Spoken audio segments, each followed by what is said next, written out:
Ladies and gentlemen, this is Sipamandla Zondi. I am the chairperson of the South African BRICS Think Tank Council, BRICS Think Tank that is responsible for organizing research and policy thinking among South African researchers and academics to organize our contribution in the ongoing discussions of the BRICS Academic Forum. We would like to welcome you to this conversation and wish you a wonderful year and a great year. We know that it's going to be a good year for all of you. It will be one that will help all of us to do well. It's a great new year for BRICS as well, which is now 12 years old and has a lot to reflect on at this point. It all started in Yekaterinburg in Russia, and here we are right now. It has been to our host this year twice, the People's Republic of China. It has been a wonderful one. So this conversation is actually organized because it is important for us from time to time to reflect on where the BRICS is and understand what the agenda for the year is. The host for this year's summit and the work of BRICS is People's Republic of China. Now, we know that the People's Republic of China is a critical and a very crucial member of BRICS, and its contribution in growing the cohesion of BRICS, in growing the intra-BRICS cooperation, in growing all that must be help BRICS to be effective is absolutely critical. So it is a great honor that we host this conversation, literally just to hear from our friends in the People's Republic of China about what their priorities are. Prof. Zondi, Senku, we can't hear you. You still can't hear me? We good now, we can hear you. Oh, okay, sorry. So I'm saying sorry about that, technical glitch. It's a great honor for us then to have this conversation, to hear from our friends in the People's Republic of China about what their priorities are and how they hope to build upon previous priorities of previous presidencies and what we should expect from BRICS this year. We as the South African think tank, work and cooperate very strongly with our Chinese counterpart, the CCBTC, and our Russian counterpart, our Brazilian counterpart, our Indian counterpart, because it is absolutely crucial. So I do want to recognize their presence, the presence of all our partners in this conversation, because we all are very keen to hear what our friends in Beijing have in store for us in this great organization. We are pleased that we are also supported by the Department of International Relations and Cooperation in South Africa. I see the Department of Trade and Industry is also interested. We are also supported by other structures that are related to BRICS issues in this country. and the Department of Higher Education and Training is represented here, fellow think tanks, and young people and activists and researchers that are all interested in understanding where BRICS is going. Without much further ado, I'm also going to, recognize also the great support from the Embassy of the People's Republic of China here in South Africa and the embassies of the other BRICS countries. We appreciate the support. We hope to grow it, have all conversation, look at possibilities for more research and stuff like that. So I would like, without much further ado, to invite the minister in the Embassy of the People's Republic of China in South Africa, Mr. Li Xingang, to present for us the opportunities for cooperation during China's presidency. Without much further ado, Your Excellency, the floor is yours. Thank you, Mr. Chair, Professor Sifamandla Zondi, Professor Sen Yi, Dr. David Monia, dear friends, good morning and good afternoon. It's my great honor to address this dialogue. I wish to thank the South African BRICS think tank for organizing this event. Welcome all participating scholars and friends to share your wisdom and give more advice to the governments of the BRICS countries. The BRICS formula was born during massive global developments, change, and adjustments. In the past 16 years, the joint efforts of the 5 BRICS countries have witnessed increasing mutual political trust, deepening practical cooperation, and closer people-to-people exchanges. BRICS cooperation has achieved a number of groundbreaking results that contribute to world economic growth, changes in the global governance system, as well as international peace and stability. BRICS has become a force to be reckoned with on the international stage.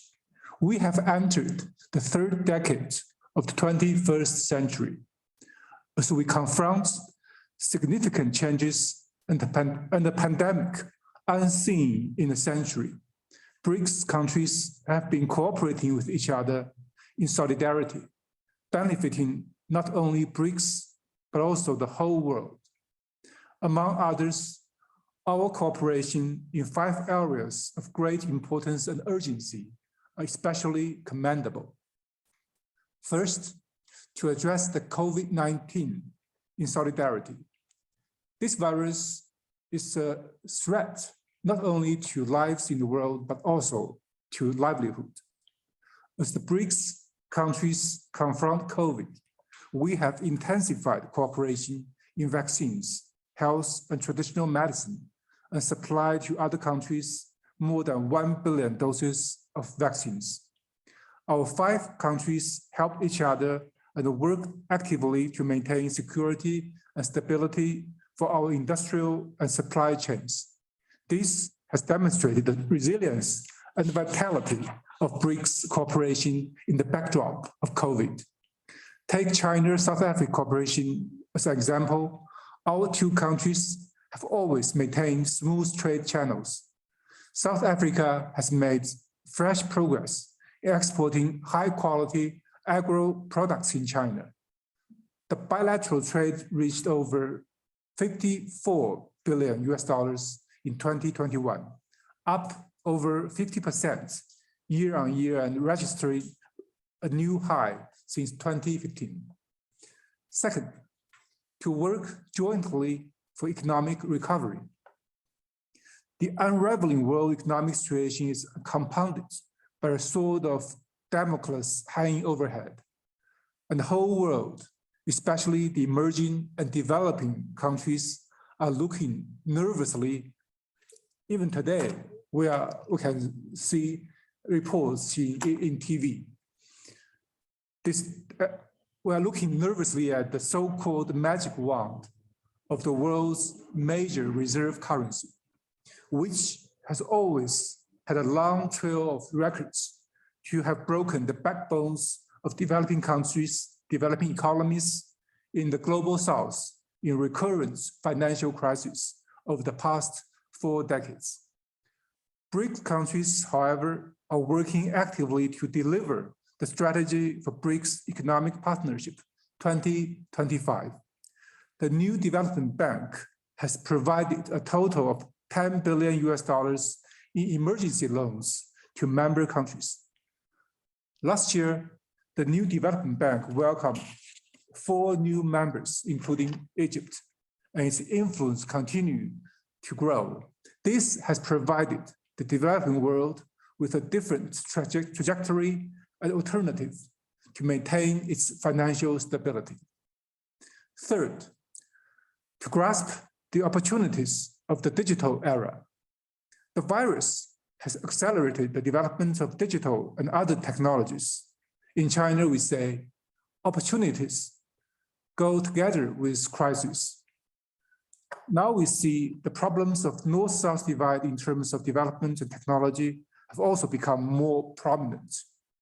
BRICS countries actively use existing innovation cooperation framework to strengthen partnerships in green energy, internet technology, and exchange of know-hows among scientists and technology transfers are also accelerated to the benefits of 5 countries.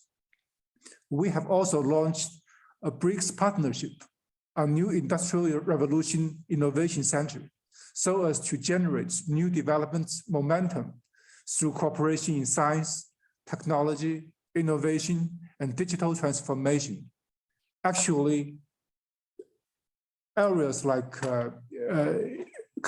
innovation center, innovation area are tested and again raised in China-South African relations. We are cooperating in these areas. Fourth, to enhance cooperation on climate change. The impact of climate change has intensified in recent years, while international accords like the Paris Agreement must be respected, both in letters and in spirit, instead of being tampered with, so that confidence and the effectiveness of global cooperation in this area can be maintained in addressing climate change. BRICS countries have been a shining example in terms of political determination and policy consistency. And the 5 countries are jointly committed to the full implementation of the Paris Agreement. We adhere to the principle of common but differentiated responsibilities and the principle of respective capabilities. Our 5 countries have signed the BRICS agreements on the cooperation on BRICS remote sensing satellite constellation to enhance research in climate change, disaster management, and environmental protection. Further progresses are also in the making. Actually, as President Xi Jinping of China once remarked, we can have golden and silver mountains out of green mountains and the clean rivers. Fifth, to uphold multilateralism and address the challenge of unilateralism. The so-called Arab Spring 10 years ago, we all have witnessed this process. It has long turned out to be a nightmarish winter, a long winter. But some people in the world are still going their own way, which is characterized with unilateralism and hegemony, an eagerness for exclusive circles or groups. Their practice have seriously impacted the international system with the UN at its core and threatened the stability of small and medium-sized countries. On the other side, BRICS countries, however, we have always upheld an international system with the UN at its core and international order based on international law. We speak with a common BRICS voice on issues related to international peace and development to promote a more just and reasonable international order. The New Delhi Declaration adopted last year reaffirmed BRICS countries' support for multilateralism, commitment to fostering a community with a shared future for mankind, and safeguarding the common rights and interests of emerging markets and developing countries. Dear friends, China has taken over the BRICS presidency since January the 1st, and we have officially kick-started the BRICS Year of China. The first BRICS Sherpa meeting this year, held last week, was a great success. China put forward specific cooperation ideas and received positive response from all parties. We believe that with the support of all member countries, the BRICS Year of China will achieve more results based on what we have gained last year and the year before, and open up a brighter future for our common development. I would like to take this opportunity to introduce China's ideas on the overall design and priorities for cooperation this year. China has proposed to set the theme of this year's BRICS cooperation as foster high-quality BRICS partnership, usher in a new era for global development. The high-quality partnership is about a more comprehensive, closer, inclusive, and practical partnership. Comprehensive means to build on the BRICS three-wheel drive cooperation structure and to expand and deepen BRICS cooperation. Closer means to enhance political mutual trust, to strengthen communications and coordinations on major international and regional issues. Now we can see discussions underway in the UN Assembly and other arenas. Practical means to deliver the outcomes of previous summits and to promote effective cooperation. Inclusive means to actively engage in dialogue and cooperation with other emerging markets and developing countries, as well as international organizations for common development and prosperity. The new era for global development requires efforts for stronger, greener, and healthier global development.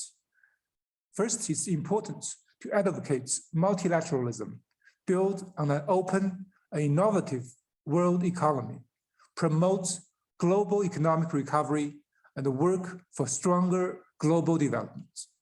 Second, it's important to actively promote a green, low carbon, and circular economy for greener global development.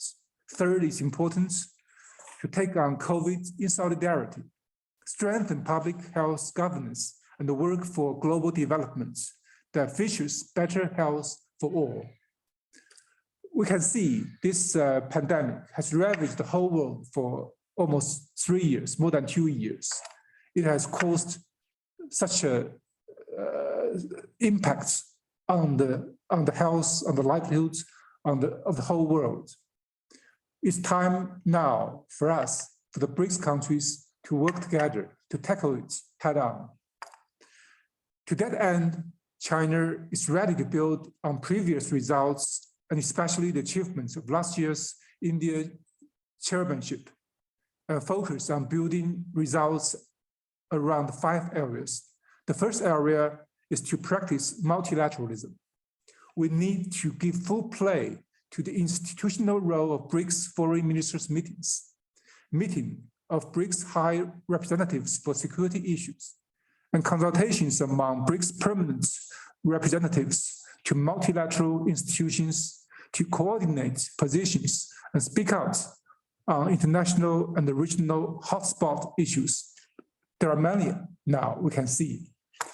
It's important to coordinate with each other to closely in the WTO, the World Bank, the IMF, among others, and work jointly to improve global economic governance, safeguard multilateral trading system with the WTO as core, and help steer WTO reform onto the right direction. The second one is to tackle COVID-19 in solidarity. We will launch the BRICS Vaccine Research and Development Center as soon as possible and convene a workshop on vaccine cooperation. Cooperation between China and South Africa in this area has been going on. I think there is an agenda for that. In March, there's going to be something materialized at the first stage. We will also hold a high-level meeting on traditional medicine and establish a comprehensive early warning system for BRICS countries to prevent and respond to the risk of major infectious diseases. We have been working closely with each other on Ebola, now on COVID. It's important to see that the international community adhere to science-based source tracing and oppose politicizing and stigmatizing of source tracing. BRICS countries also need to support the central roles played by the UN and WHO. The third is to promote economic recovery. It's important to promote responsible microeconomic policies by major economies and avoid negative spillovers effects on developing countries. We need to make joint efforts to build on an open world economy and maintain the security and stability of the industrial and the supply chains. We must make joint efforts to tap the potential of innovation, seize the opportunities of digital economy development, strengthen connection among each other's industrial policies, and share reform and innovation experience. And in this area, we have much to share and complement each other. It's also important to jointly promote the integration of digital technology into the real economy, to cultivate new industries, new business models, and achieve economic structural transformation and upgrading. Fourth, to promote efficient and pragmatic cooperation, we need to accelerate the partnership on new industrial revolution and implement the strategy for BRICS Economic Partnership 2025. It's important to deepen cooperation in the digital economy, e-commerce, trade in services, small and medium-sized enterprises, and other areas. We need to further improve the performance of the new development bank and work to see a steady expansion of its membership. It's also very important to deliver the BRICS Science and Technology Innovation Action Plan 2021 to 2024 and establish a network of BRICS technology transfer centers as soon as possible. According to past practice and experience, we will organize the BRICS Business Forum and the meeting of the BRICS Women's Business Alliance, continue to hold the BRICS seminar on governance, as well as the BRICS Forum for political parties, think tanks, and people's organizations. All stakeholders should be involved in the cooperation of the BRICS. We look forward to the active participation of all parties and all partners. Fifth, to accelerate the implementation of 2030 Agenda for Sustainable Development, SDG. In view of the market's challenges faced by all parties, especially emerging markets and developing countries, the Global Development Initiative proposed by President Xi Jinping at the 76th session of the UNGA is another global public good to help countries implement Agenda 2030. It has already received support from UN agencies, other international organizations, as well as nearly 100 member countries. China advocates a more equal and balanced global partnership for development, and we urge developed countries to fulfill their development assistance commitments. We propose to hold a BRICS Forum on Big Data for Sustainable Development and high-level meeting on addressing climate change. You all know, you may be aware that there's a Big Data Forum every year in one of the provinces in China, Southwest Guizhou province. You're welcome to attend that forum someday in the future when this pandemic is lessened. To establish a BRICS space cooperation mechanism and to release the results of remote sensing satellite constellation applications. This will all help BRICS countries achieve sustainable development.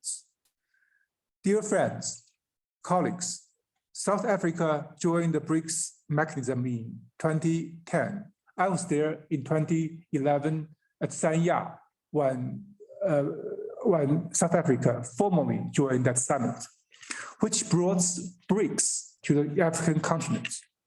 BRICS cooperation has since become more global and more representative, as well as an important cooperation platform for developing countries. South Africa is an important partner, participant, contributor, and beneficiary in BRICS as well. It's an important bridge and leader for BRICS cooperation with Africa. South Africa has hosted the BRICS summit twice.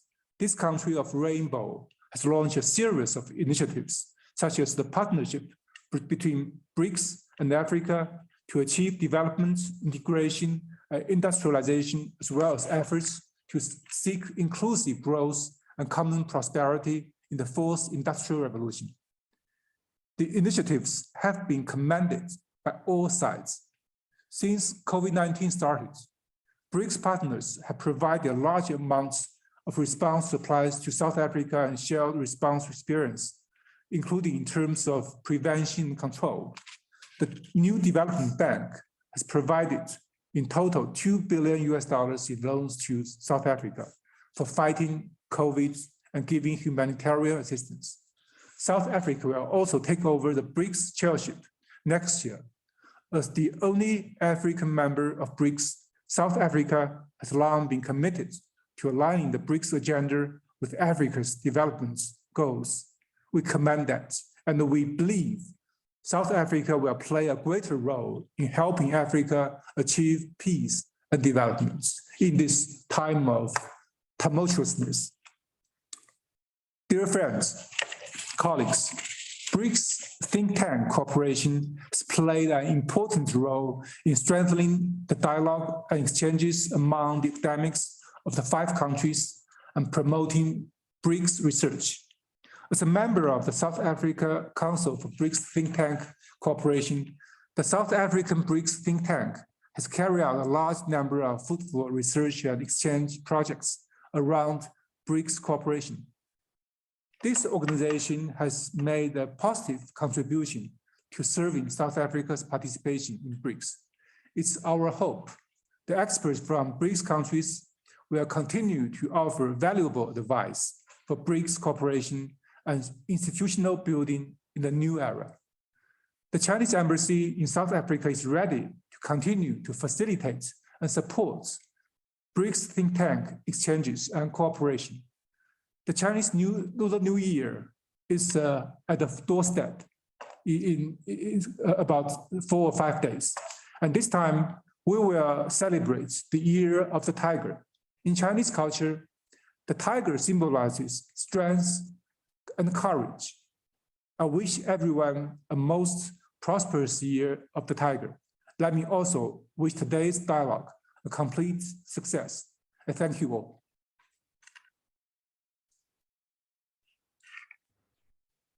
Oh, thank you very much, Your Excellency. It was very clear. Thank you very much. It was very clear. It was very comprehensive. And we really heard you. And we are encouraged, we are energized. And we see that there's continuity with the previous agendas. And we are excited because we are very committed to the cohesion of BRICS internally so that it is able to be effective externally. Again, we really wish to appreciate you. In the People's Republic of China, our counterpart is the China Council for BRICS Think Tank Cooperation, based at Fudan University, and has a participation of other institutions. We have Dr. Shen Ying to give us a perspective from the CCBTTC on the subject of today, which is China's presidency BRICS objectives and opportunities. Welcome, our dear friend. The floor is yours. Thank you, Professor Zondi. Dear Honorable Ambassador Li, distinguished guests, it's my great honor to be here. I'm Shen Yi, a professor at Fudan University, also serves as the director for BRICS study centers in Fudan University. Our center is one of the earliest set-up center focused on the study of BRICS in Shanghai. And also, just as Professor Zondi already mentioned, my center is member of this China Council for BRICS think tank corporations and member of CCBTC. It's my great honor to be here to represent this CCBTC to deliver my research and understanding on this year's China's presidency. I think, just as Professor Zondi already mentioned, Honorable Ambassador Li make a very brief, informative, comprehensive introduction of China's presidency of chair of BRICS this year. Today's world, we face tough challenges. It's very clear, obvious, and tough challenges for all human beings. The first is the pandemic. This pandemic raised clear threat for human lives. And in past 2 or 3 years, we already experienced a lot of detailed challenges. And we can make a very clear conclusion. That is, first, unless all the human societies can unite together to counter this virus simultaneously, otherwise, this virus will not disappear itself. And the second, it's quite clear, no single state, especially no single developing countries, can counter the threat raised by the virus. We need to cooperate, coordination, and help each other to counter the threat raised by this pandemic, raised by this virus. During this process, we have different options, and we find out that different countries, they have different policy preference. The preference from the BRICS side is very clear and effective. It's that BRICS countries unite together and try to make our contributions to countering the threat raised by this virus. Just as Ambassador Li already mentioned, China believes that vaccine should be a kind of public goods, and China voluntarily deliver our help for all the countries need these vaccines and other necessary materials, technologies to more effectively countering back the threat raised by the virus. And the second, we have quite successful regimes to cooperate inside the framework of BRICS so that we can act together, not only countering the threat directly raised by the virus, but also launch quite effective cooperations to ensure our sustainable development in economic aspect. I think that will be more and more important, especially nowadays, people would preferring to talk about so-called post-pandemic areas. Such kind of post-pandemic areas may not mean that virus will disappear in the short terms, but it means people have to find sustainable ways how to, in some practical ways, to coexistence with such kind of threat and simultaneously ensure the sustainable development, to ensure the balance of our development, to ensure the sustainable development of our economy at an affordable cost. During such procedures, we need to find more effective ways. For example, the helpness from the development of ICT technologies. The digital economies has very special roles to contribute to ensure the sustainable development of our countries in the post-pandemic world. Just as Ambassador Li mentioned, the BRICS countries already launched effective innovations of new industry partnership. This new industry partnership which means that these ICT technologies should combine with the development of industry policies all around the world. And the BRICS countries can share our experience, knowledges, resources, so that we can find a affordable, sustainable mode to develop our economies in this world and to deepen our cooperation globally. And the second, the BRICS countries also has a special opportunities when we face this crisis. Just the Chinese people tend to believe these opportunities always coexistence with this crisis. It means that the BRICS countries in the third decades of the 21st centuries have a great opportunities to make more contributions to leading forward the positive transformation of global governance models. More and more people find out the development of these pandemic things not only threat or challenge people's life, but also raise a question on global governance issues in a more general ways. It means that we have to find a more effective ways to push forward the positive transformations of global governance we're running today. Otherwise, it will be raise a very dangerous threat to all human beings in such kind of world, which the human activities raise more and more challenges to the environment we exist. Not only the pandemic, but also the climate changes and many things so on. It's quite clear, unless peoples can find a more effective ways to cooperate under the framework of a real multilateralism represented by the UN-centered multilateral international institutions, we cannot find a more effective ways to cooperate.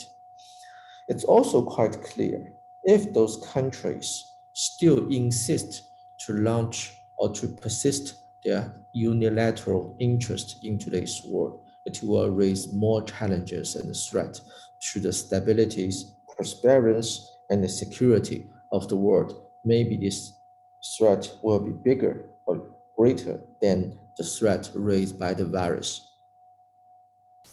For BRICS countries, the development of our more than 10 years experience already proved, even though there are so many differences, sometimes even some conflicts exist between our countries, but the BRICS countries can find the proper ways to bridge these gaps and find effective ways to launch comprehensive cooperations in these multilateralism-based cooperations. And these BRICS countries set quite good examples for all those countries really concerned for the prosperities and the development of today's world, and set good examples for all those developing countries who can join with this, this process and working together with these BRICS countries to finding out their own development models and paths during this process.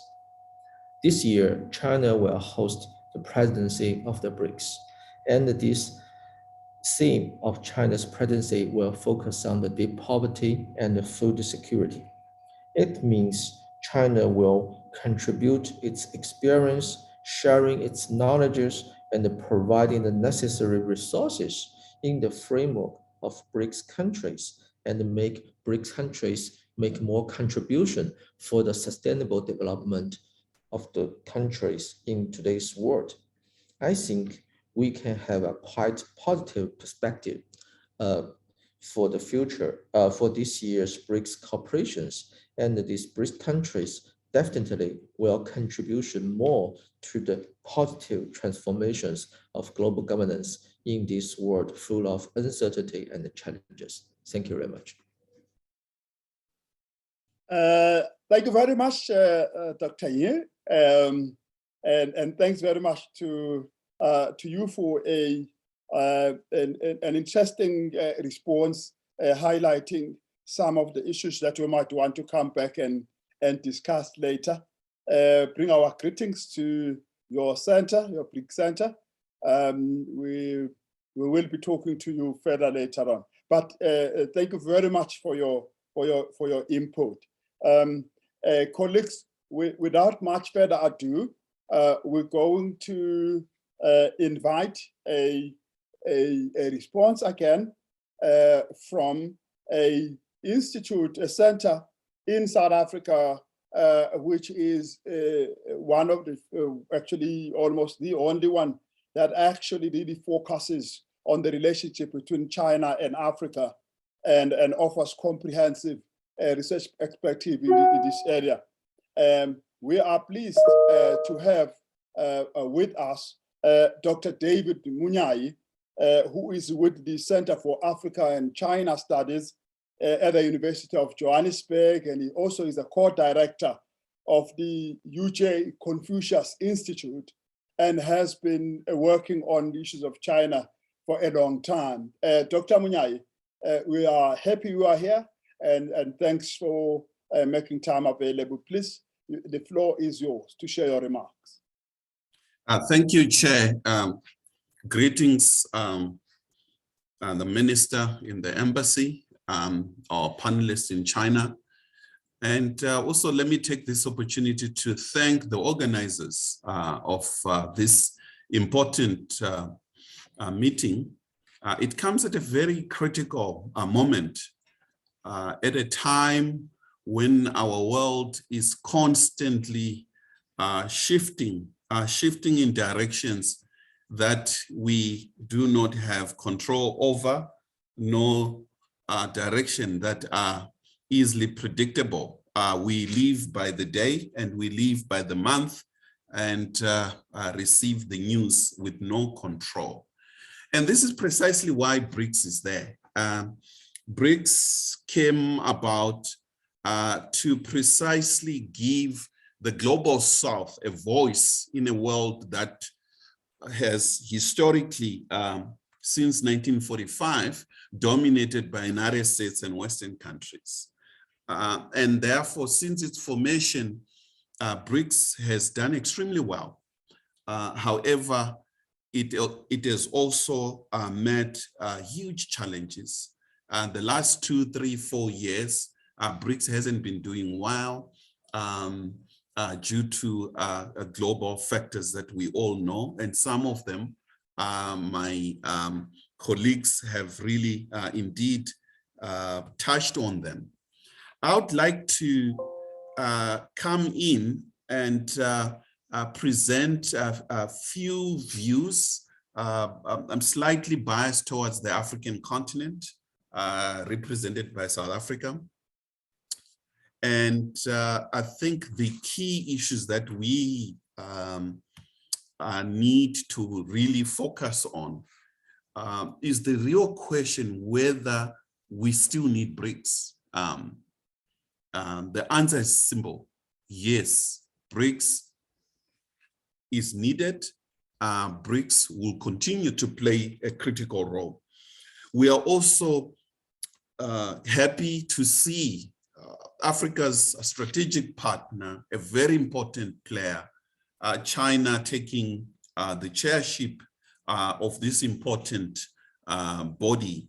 And therefore, I think we're looking forward from the African continent that the chair, alongside members of BRICS, will play a catalytic role in dealing with issues bedeviling our continent.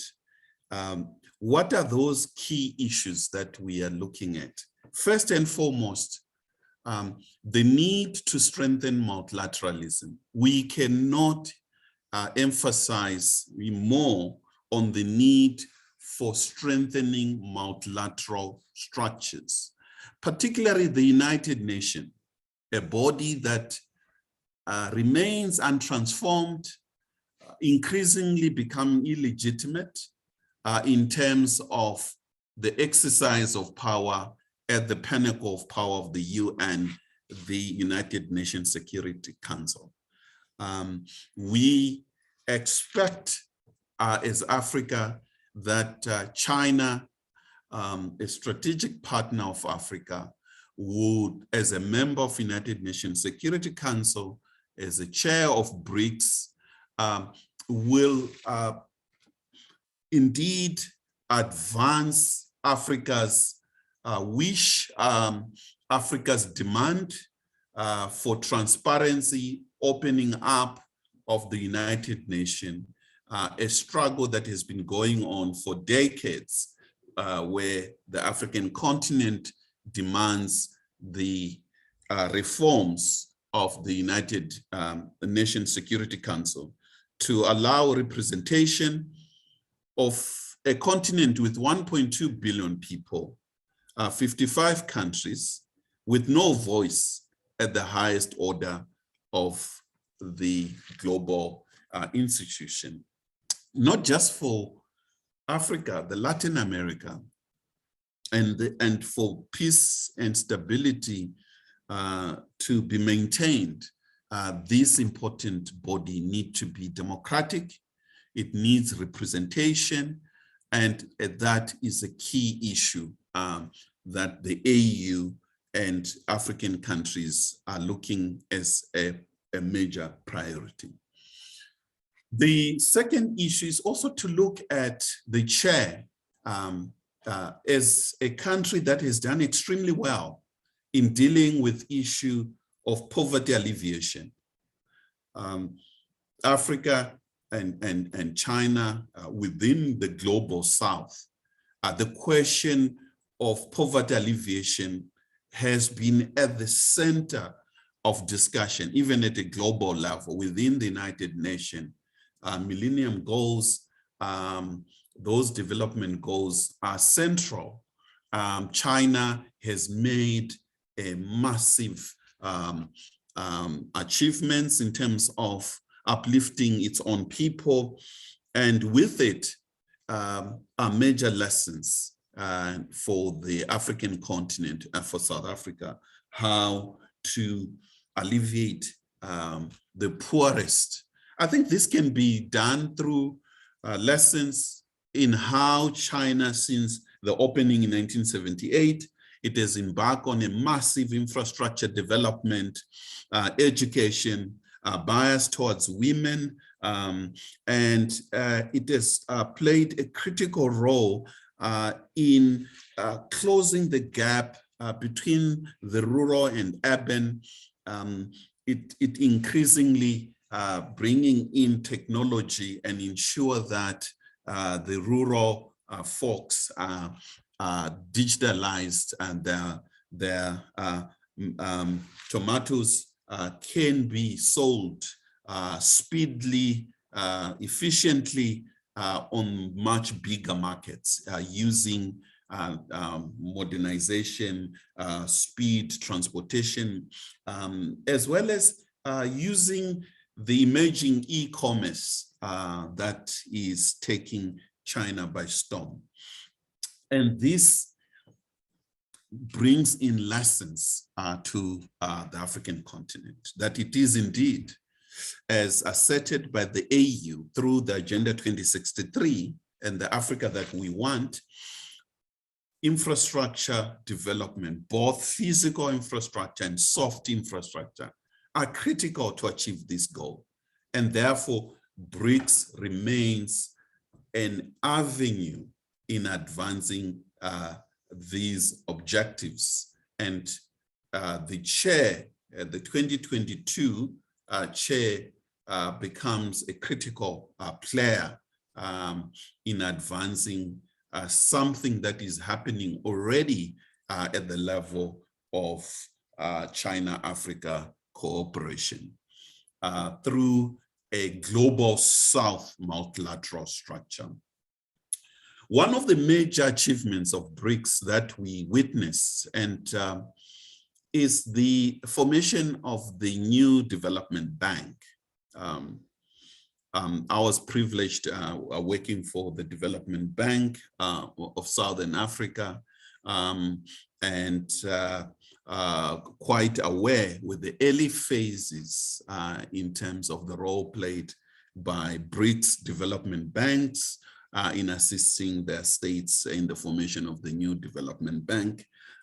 This has been somehow one of the greatest achievements in availing capital. Capital on the capital market is increasingly becoming cheaper due to emergence of banks that are in the global south. And therefore, the minister has alluded to the 2 billion that South Africa has received. I think there has been, Brazil has also gained, China itself, Russia, and quite a number of other countries that are signatory to the bank. And this is a huge achievement, and one expects more to come in. The central theme that flows from India's chairship of BRICS, that China is taking head on poverty alleviation, it is also an important arena, particularly for the African continent, that lessons that comes from BRICS countries beyond the agriculture. I think in other key areas where poverty alleviation does not just come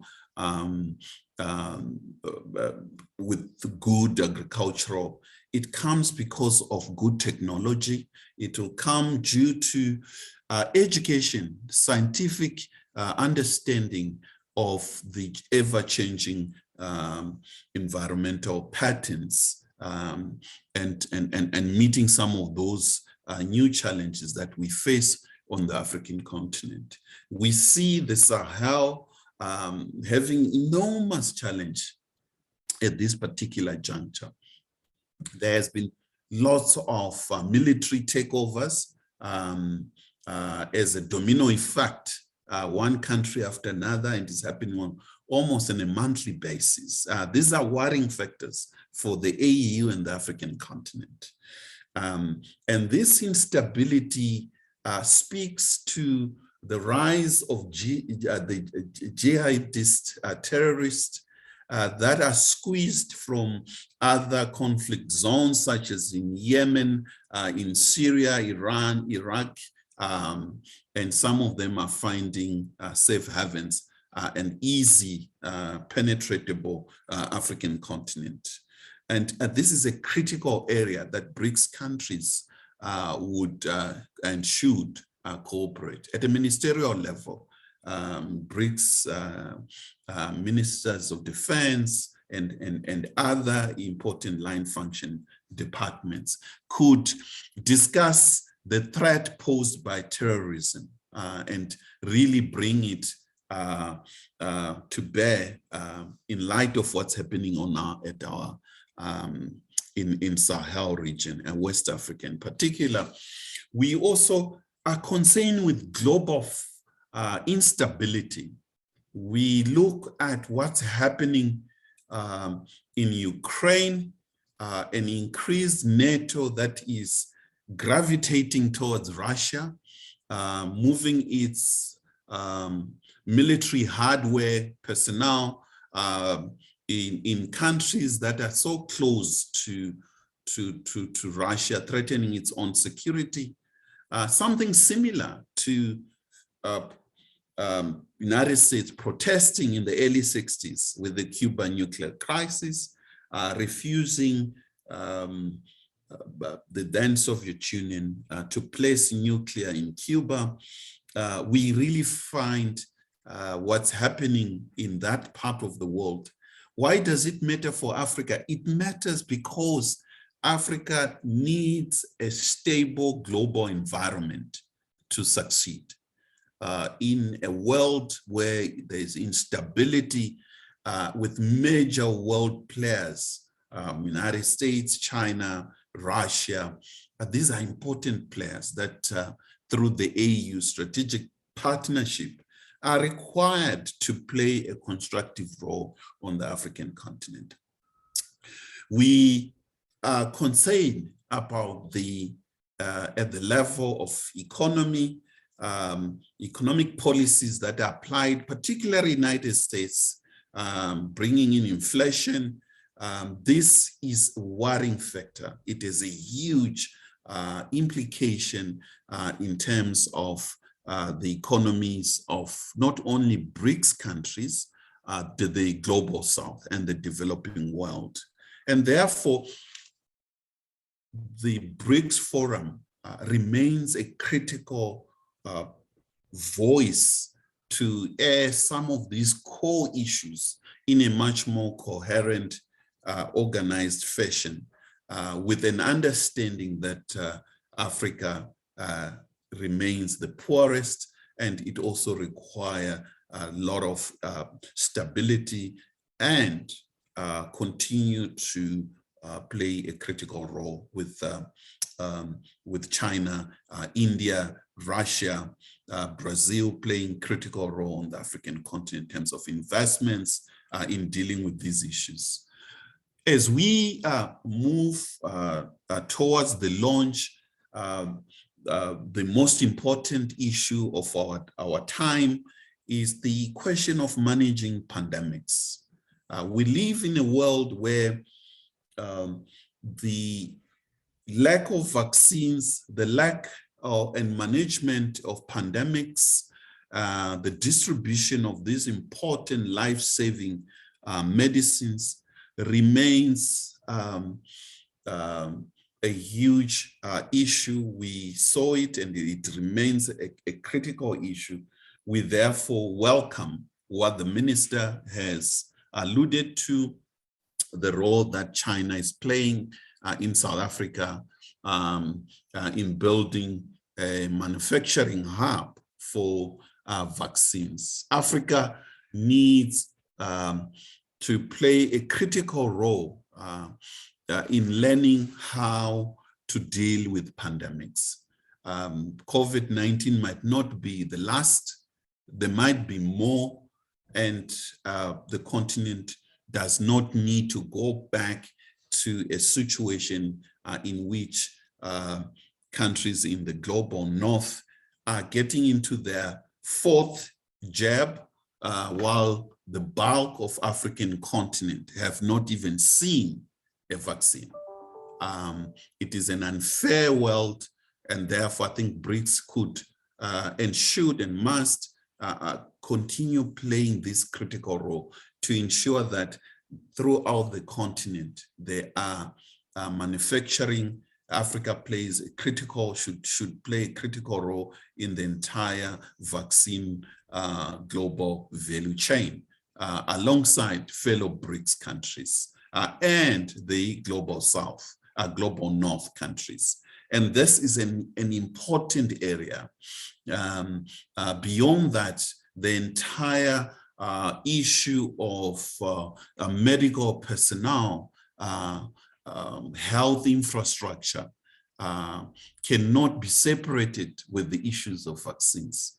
That China and BRICS countries do have lots and do receive lots of students coming from South Africa and the entire African continent. As China chairs this year, I think these are some critical areas when China selects students for scholarships, that emphasis must be put in health infrastructure, training of personnel, development of scientists in these areas, working hand in hand with Chinese and BRICS partners. Chair, I'm going to conclude with a rather critical area where China is playing a massive role. It's a question of the digital space. Our world is increasingly moving from the physical to the digital. And with it, it brings in challenges of governance, challenges of ethics, challenges that of the know-how, and we see the global digital divide, it's worsening poverty on the African continent. China is a giant in this area. And as a chair, there is a need to insist to build the issue of particularly data sovereignty alongside the data sovereignty is to address some of these challenges as we move in the digital space, that the security of countries, particularly the poorer countries, is compromised as data is harvested and data is staying in domains, in data centers that are outside the African continent. I think there's a need to secure data and to ensure that South Africa has data sovereignty and the continent data should not be abused, should not be residing outside the continent. And therefore, the role of BRICS in bringing these issues at a multilateral level and work together to bring in a sense of normalcy, bringing in the rules of the game shared by all, agreeable how to govern these issues. It's critical. And the space, it's another area where it's being dominated by the United States and other Western countries. China is making inroads into space. If Africa is behind once again, we would really want to see China having Africans in their space craft going up into space with collaborating with African countries and ensuring that there is knowledge transfer, there is knowledge working together to ensure that space belongs to all. I end here, and we're looking forward to China's chairship, and we're looking forward to BRICS Summit 2022. We congratulate China on the Winter Olympics. We wish this event goes well. I thank you, Chair. Thank you very much, Dr. Mnyai. Thank you very much for making the question of bilateral cooperation within BRICS an important area, and to do that on the basis of comparative dynamics and also on the basis of competitive advantages, where certain countries offer it more than others and transfer.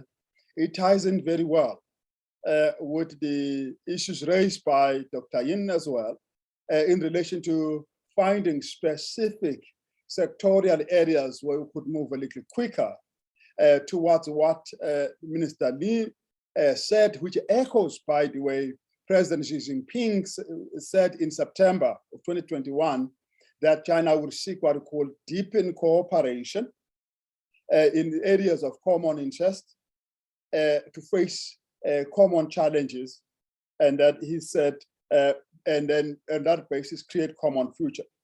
And Minister Lee referred to finding ways in which you could have initiatives for transfer of technology, for example, in very specific areas, and get moving on what we've already agreed on as the BRICS. I liked the theme of deepening cooperation right through, because the priorities, the shared interest, the commonalities, the shared need, comparative areas of advantages are all very well known.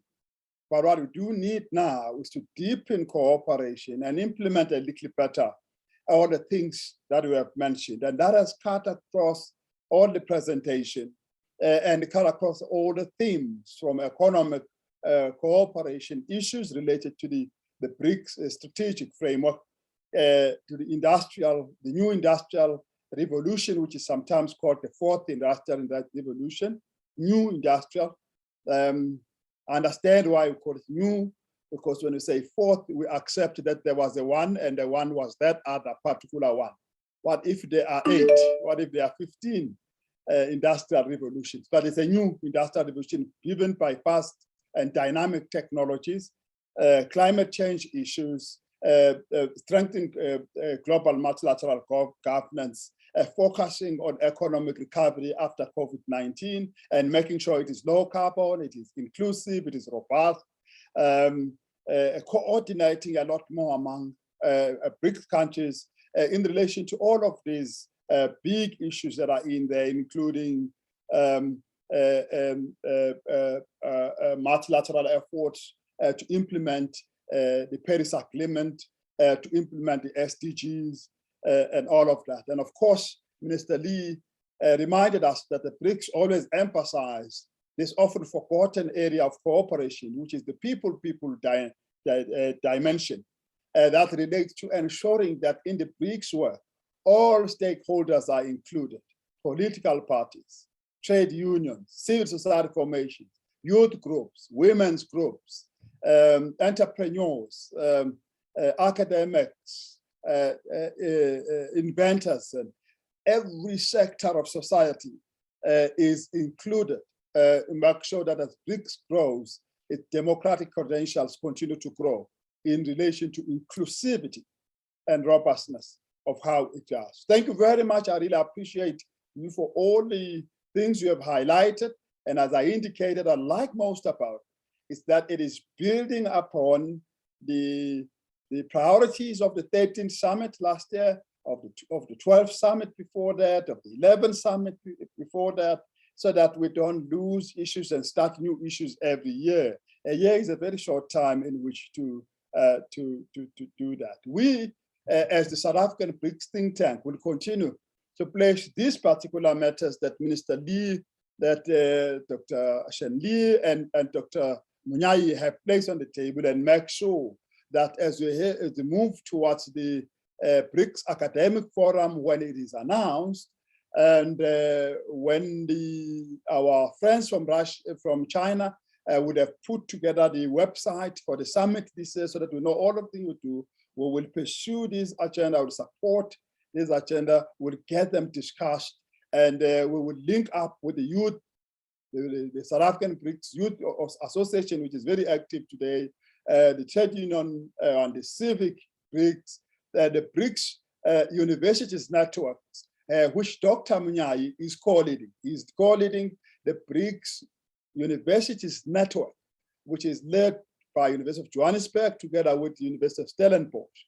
So we will work with all of these to make sure that there is cohesion also among these other structures that are seeking to contribute to BRICS. Without much further ado, I'm going to take the questions. I'm going to first take the questions the questions are on the Q&A. If you did not know, there's a Q&A option there. You put them there. Some of my panelists will type out the answers and respond directly and all that, but we will also take oral responses. Luanda Mpungose asks the question about what Minister Lee referred to on the BRICS agenda in relation to multilateralism, asking what is China's position on the TRIPS proposal by South Africa and India regarding COVID vaccines. Corina Rosani is concerned about how we deal with rural communities, especially issues of poverty and digitization and how it might marginalize them. Minister Lee and the colleagues will respond to that, given the fact that the BRICS agenda, especially since the UFA summit, has seriously emphasized the idea of outlying areas, the idea of areas of the margins in all the BRICS countries, and taking care of those that are in margins. Leon van der Merwe from the South African BRICS Youth Association, a great partner for us, is asking about the youth program in the preparation, in the run-up to the the summit. I know that there's usually a BRICS Youth Forum, and I know our friends in China will give us a response. Minister Lee, perhaps give us the first response, then Dr. Yi and Dr. Mnyai. Thank you, Chair. Thank you for the question. Actually, China has been supporting the proposal proposed by South Africa and other countries to waiver the intellectual property rights of these vaccines. November last year, when FOCAC ACE was held in Dakar, Senegal, President Xi Jinping, during his speech at the opening ceremony, which actually President Ramaphosa also attended. During that speech, he proposed that China is going to send another 1 billion doses of vaccines to Africa, among which 400 million will be produced in Africa. We are in contact with different governments on this continent to produce vaccines.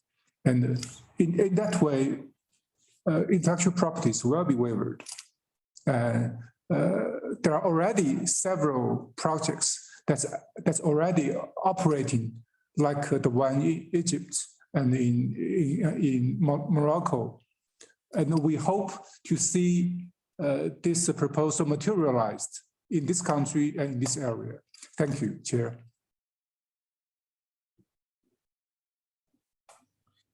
Thank you, Chair. I think that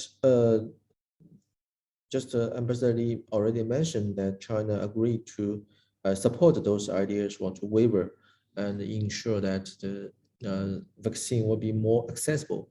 I think it was last May, the Department of Commerce from China's side launched a press conference to say that China is one of the earliest countries who initiated and practiced that the vaccine should be treated as kind of global commons, which means we should not focus too much on the profits, but also we should focus on its kind of tools to countering the threat of pandemic. And China's support in the framework of WTO to talk about the waiver intellectual property rights of these vaccines. And China also agree and support to discuss and try to got a balanced, effective solutions which can be practical in the real world so that we can really got benefit from these procedures. As to the second questions, I think in China, according to China's experience to countering the poverty, to leading to the poverty elevations and the digitalization,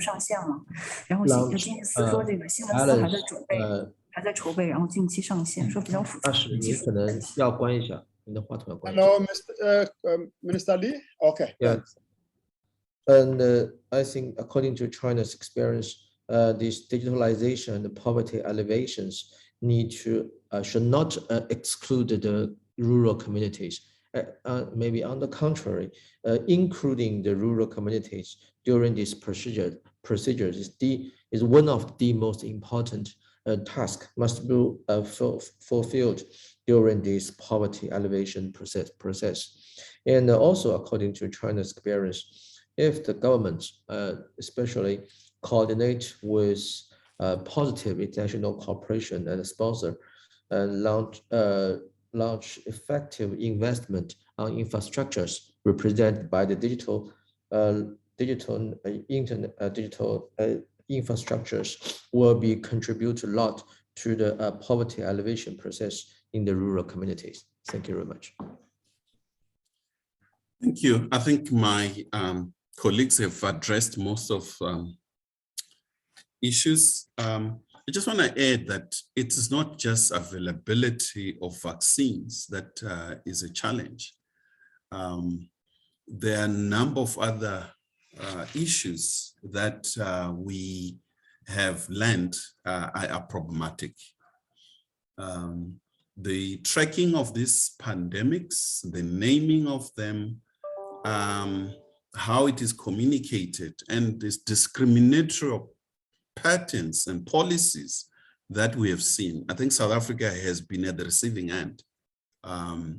it identified Omicron, even though it did not emanate from here, it was punished severely by Western countries, Europe, where announcements are just made without any due diligent communication.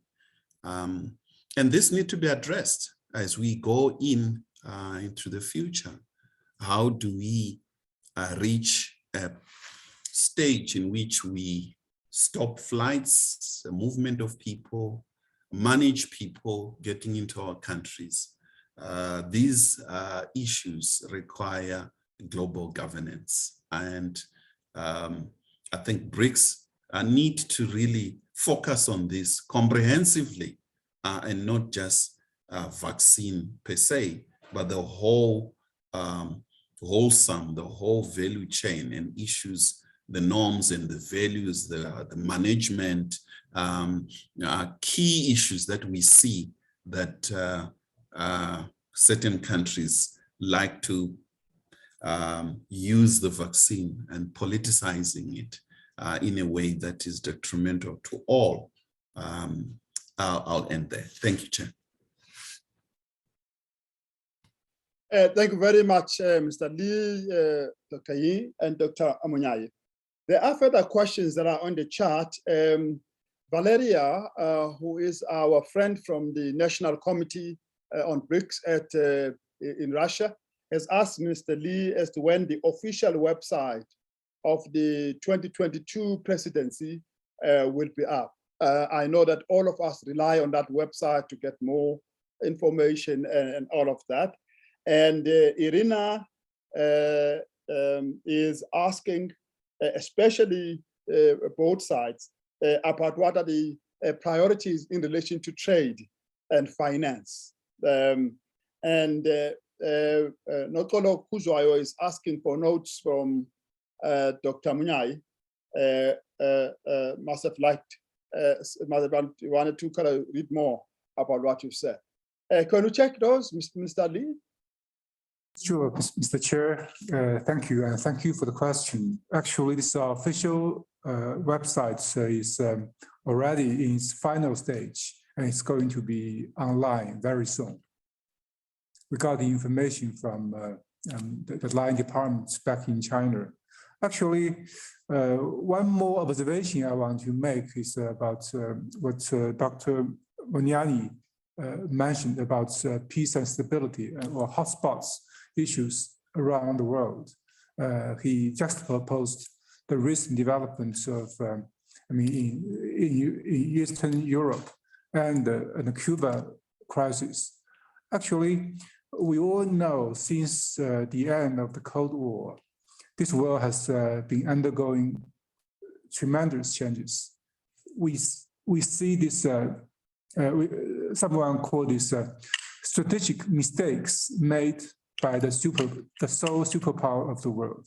The first one is the squeezing or a kind of gravitation towards Russia during the past 3 or 4 decades. It's a kind of response or something like that, repercussion of that gravitation. Second, we see what happened in the Balkans at the end of the 1990s. That's another example. And the third one is the Iraq War. We all know that what happened there, and also the war in Afghanistan and the Kabul moments. And also we also see this, I mentioned about this, the Arab Spring. All this, and also this financial crisis in 2007 and 2008. We all know the repercussions and the fallouts of that spillover of that crisis. It reminds us of one thing. If we say the major theme of last century, of 20th century, is liberation and independence. Liberation of the people, independence of countries, like countries in Africa. Now, towards the third decades of the 21st century, what's the major theme of this century? I think peace, stability, and equality are the major themes. It's peace, development, and equality. Equality in every area. In the area of vaccines, in the area of digital economy, in the area of space technology, in the area of poverty alleviation. We have all witnessed millions and millions of people falling back into poverty after the pandemic broke out. These are the major issues we should be focused on, especially as BRICS countries. We should be focused on these tough issues. Mr. Sen Yi talked about towards the third decades of the 21st century, BRICS should be playing a more important role. I totally agree with that. Thank you, Mr. Chair. Thank you very much, Minister. Before the other colleagues respond, I would like them to take up the trade the trade and finance issue, but also link it to what Ayesha has asked about then what is in it for small entrepreneurs, for little people. Perhaps the impression might be made that BRICS is about big companies and those are listed that are big and all of that. It also linked, maybe Dr. Myai, to Siabonga's question about how much this BRICS cooperation contribute to implementing the AFCFTA, the African Continental Free Trade Area. I think the question by Mikateko Kubai, which is about gosh, it's a very complicated question. It says reflect on how the BRICS will focus on high, middle, and low value set of issues. I don't know. You will understand that it's on high value, low, high, middle, low value set of issues and targets that will deepen BRICS. I think the academics in this one will be able to explain it because it's quite abstract. Thank you very much, colleagues. Again, we started with Dr. Shinye. You're an academic, you'll be able to answer all of this.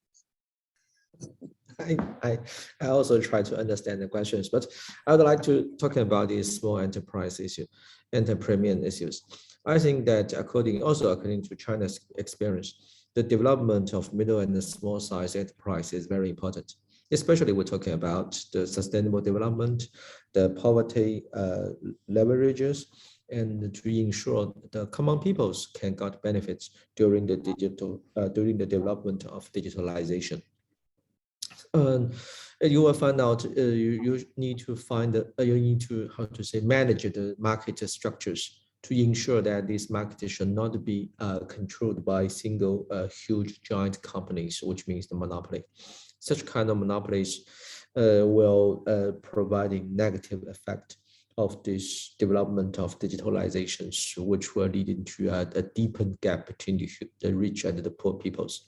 It already proved a lot in the United States experience. China also faced these challenges, and now the government tried very hard to countering the monopolies and try to build a more proper developed market structures. I think such kind of experience can be shared as a knowledge or some kind of best practice case, and to providing to the development of those middle and small enterprise in South Africa and so on. One more case is, you know that my center in Fudan University, we host BRICS camp. This BRICS summer camp organized recruit students all around the BRICS member state, and they should before the BRICS pandemic go to Shanghai for 1 month and learning how to doing business in China. They will have an on-site field work to visit those small and middle-sized enterprise nearby Shanghai.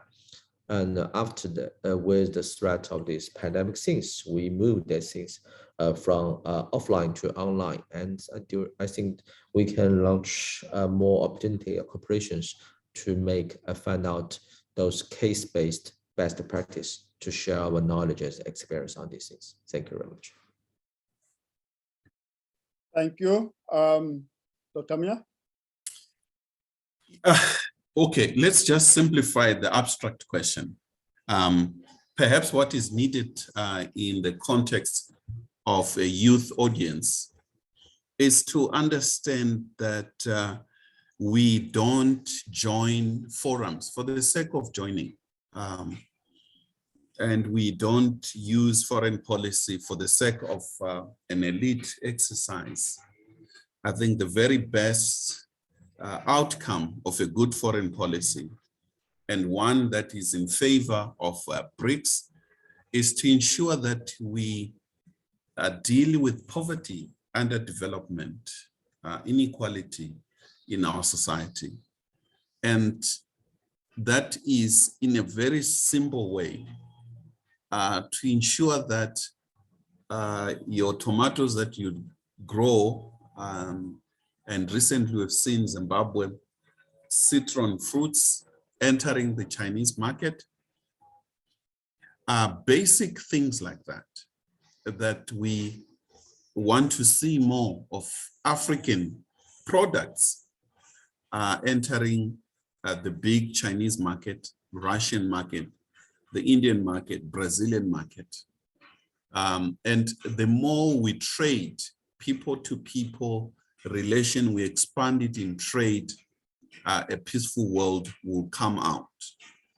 We ensure that we don't just build infrastructure. I think we speak in abstract terms. Belt and Road Initiative, we speak about the Africa trade. It sounds very abstract to an ordinary person, but how do we measure this? I think that's the big question that we need to ask. We can only measure it by seeing the impact this is having on our people. The lives of our people improving? Their health, is it improving? What is it that moves in these roads we are building? Are they built for what purpose? We need to ask those simple questions and ensure that people move their goods, they themselves move. Roads are not just movement of goods, they are also for culture. They are for language movement, they are entertainment. So, and for sport. I really do not understand why BRICS sport ministries are not ensuring that the BRICS youth interact at the level of sport, where we have African youth playing soccer with their fellow Chinese youth, with their Russian and Indian and Brazilian. If we take our relationship to that level, it will make relation much better. It will bring cohesion, understanding, improvement of life, peace and stability through understanding each other, understanding each other's language, less discrimination, understanding the value of the African civilization, as well as the value of Russian, Chinese, Indian civilizations, and respect those civilizations, that they are equal, not moving from a position that you are parachuting your civilization to others, as was the case during the colonial era. So these are basic things that I would say, particularly to the youth that I had that is involved in this panel, in this meeting, that we demand our governments to really use these platforms such as BRICS to increase and improve our lives. It's as simple as that. Food on the plate, and peace in the house and peace in the country. Thank you.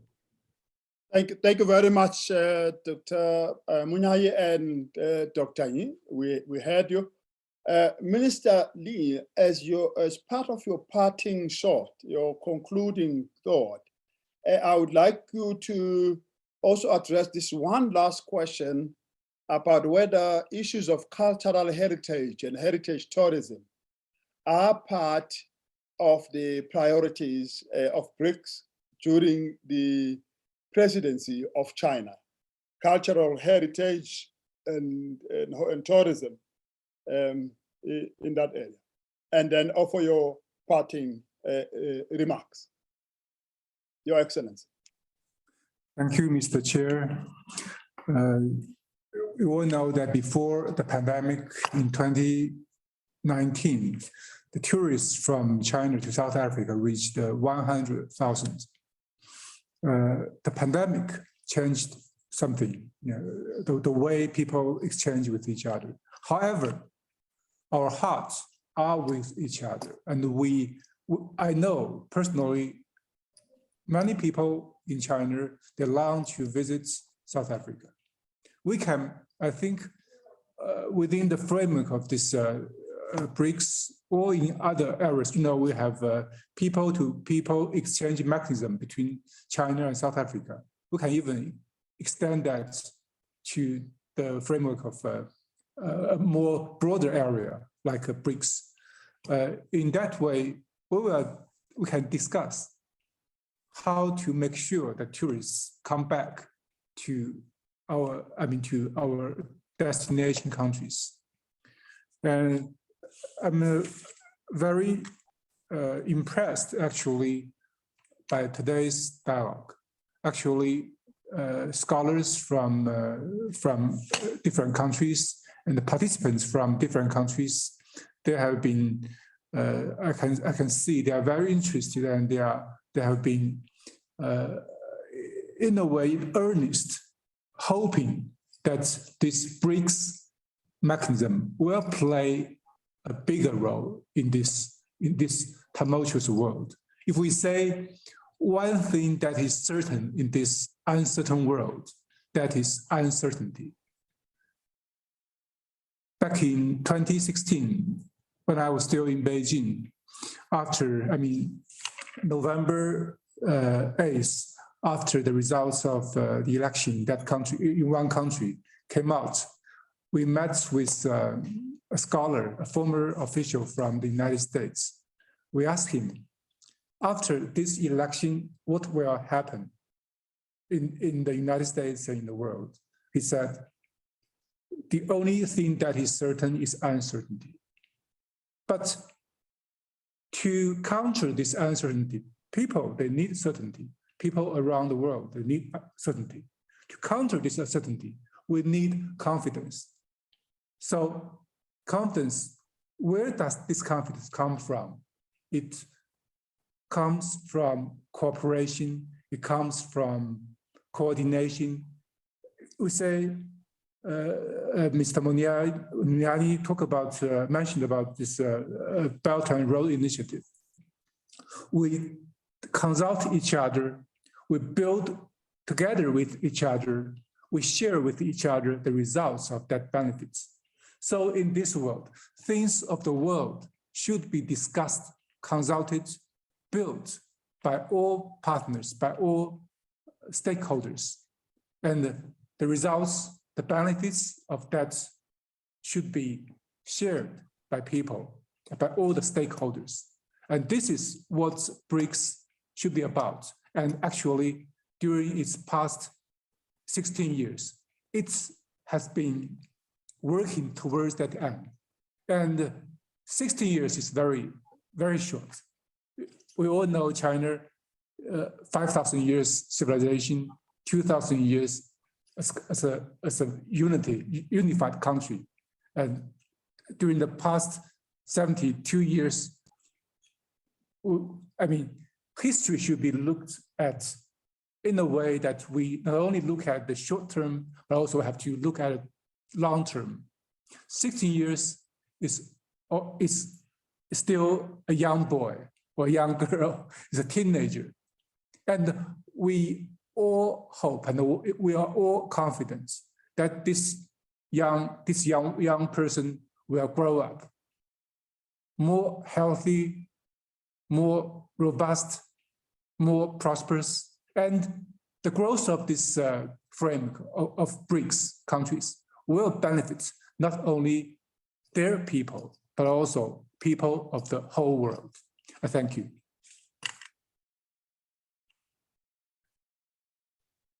Thank you very much, Minister Lee, and our regards to the ambassador and the staff at the Embassy of China and the whole of Embassy of China, to our partners from all the BRICS countries, to the fellow forums, forum on youth, forum on business, and all of the other forums, political parties, and so on, to the South African BRICS think tanks colleagues, especially at the National Institute for Humanities and Social Sciences and at the University of Johannesburg, where I am based, to the speakers that we have here, Mr. Lee, Dr. Yi, and Dr. Munyai, and to all of you who are present here.